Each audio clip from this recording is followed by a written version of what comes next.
இயேசுநாதர் சொல்றாரு, ஒரு இடத்துல இருந்து இயேசுநாதர் வராரு, ஒரு அவலை பெண், விபச்சார பெண், அவளை அந்த ஊர் ஜனம் மொத்த பேரை கல்லெடுத்து அடிச்சு தெத்திக்கின்னு ஓடுறாங்க, இந்த ஊர்லயே நீ இருக்கக்கூடாது அப்படின்னு.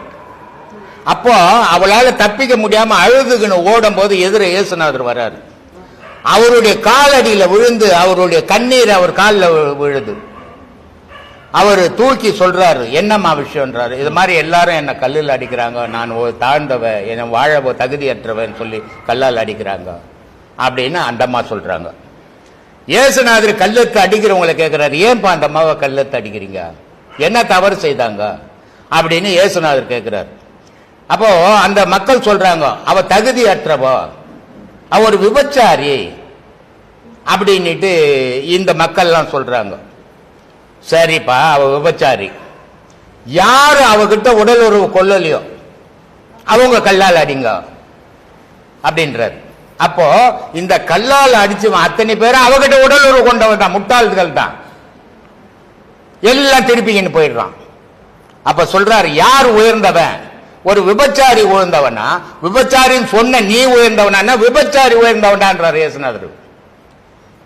ஏன்னா அவளுடைய உடலை பல பேருக்கு அர்ப்பணிச்சிருக்கிறார், ஆனா நீ சுகத்தை பெற்றவ அவளை கல்லால் அடிக்கிறியே அப்படின்றார் இல்லையா? இது எவ்வளவு பெரிய புனிதமான வார்த்தை. நபிகள் நாயகம் வராரு, நபிகள் நாயகம் வராருன்னு எல்லா பணக்காரனும் வரிசையில் நிக்கிறான் அவரை பார்க்கறதுக்கு. அவர் யாருக்காவது ஆசீர்வாதம் பண்ணுவாரு அப்படின்னு பெரிய பெரிய பணக்காரெல்லாம் நிக்கிறான். அதுல என்ன மாதிரி ஒரு ஏழையும் நிக்கிறான். நபிகள் நாயகம் வராரு, எல்லாரும் முகத்தையும் பார்த்துன்னு வர்றாரு. நேர வந்தவர் என்ன பண்ணாரு, அந்த ஏழையினுடைய கையெடுத்து அவர் தலையில வச்சுக்கினாரு. எல்லாரும் என்ன எதிர்பார்த்தாங்க, இவர் ஆசீர்வாதம் பண்ணுவாரு எல்லாருக்குன்னு பார்த்தாங்க. ஆனா அவர் என்ன பண்ணாரு, அந்த ஏழையினுடைய கையெடுத்து தலையில வச்சுக்கினாரு. எல்லாருக்கும் ஒரே கோபம், என்ன இது இப்படி பண்ணிட்டாரு ஒரு நபிகள் நாயகம், ஒண்ணுக்கு ஒரு பிச்சைக்காரன் கையெடுத்து தலையில வச்சுக்கினாரு அப்படின்னும் போது அப்ப நபிகள் நாயகம் சொல்றாரு, உலகத்துல யார் உயர்ந்தவன்?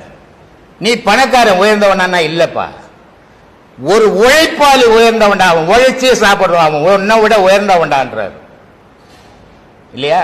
மகான்களுடைய வார்த்தைகள் யாருடைய மனமும் புண்பட இருக்காது. மகான்களுடைய வார்த்தைகள் இந்த உலகத்துக்கு பயன்படுறதா இருக்கும். அப்படி மதங்கள் வேறவா இருந்தாலும் மகான்கள் நோக்கம் ஒண்ணுதான் எல்லா மகானுக்கும். இதை பின்பற்றி போனால் அவன் தான் உயர்ந்தவனை தவிர பிறப்பால இறப்பால உயர்ந்தவன் தாழ்ந்தவனே இந்த உலகத்துல இல்ல சாமி, அவனே உருவாக்கிக்கிறது.